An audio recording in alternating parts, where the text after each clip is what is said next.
Après avoir été chassés du Mali et du Burkina, les Français avaient taxé l'essentiel de leur présence militaire au Niger, l'un des derniers bastions de l'armée française en Afrique dans son œuvre de déstabilisation des pays africains, espionnage, soutien au terrorisme et volume des ressources naturelles du continent. Comme le malheur ne vient jamais seul, dit-on, le récent coup d'État du général Siani au Niger a encore plus bouleversé les plans machiavéliques d'Emmanuel Macron à bout de souffle.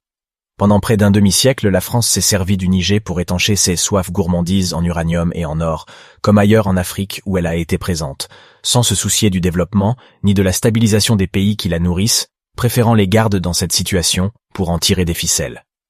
Ce petit jeu est terminé. Coup dur, le nouvel homme fort du Niger décide de retirer à la France tous les privilèges sur les ressources du pays.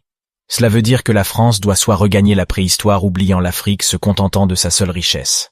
Les médias, parler dans des chaînes de télévision pour vivre puisque l'Afrique n'appartient désormais qu'aux Africains et c'est à eux seuls de décider avec qui ils veulent faire affaire soit tenter une guerre.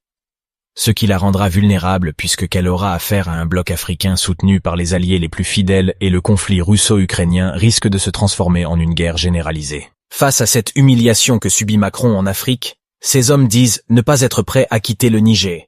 Ils le disent haut fort qu'ils ne quitteront pas ce pays pour des raisons économiques, militaires et stratégiques. Cela est une absurdité. Comment pourrait réagir son pays si ces propos étaient tenus par des migrants africains? Monsieur Macron, vous avez votre pays. Allez-y installer autant des bases militaires que vous désirez.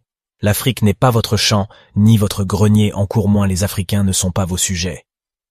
Plus que jamais déterminés à recouvrer leur véritable indépendance, les pays africains doivent se soutenir mutuellement, lutter contre l'envahisseur étranger qui qu'il soit, plaider pour la création des États-Unis d'Afrique, débarrasser du continent toutes les marionnettes des Européens et Américains, se retirer des organisations internationales non bénéfiques à l'Afrique telles que la CPI, la francophonie et autres. C'est à ce moment-là que l'Afrique pourra amorcer le chemin vers la reconquête de sa superpuissance d'antan et inspirer le respect des autres. La France, quant à elle, paiera de tous les mals qu'elle a causés en Afrique, tous les chefs d'État qu'elle a assassinés. Elle retournera sans doute à la préhistoire.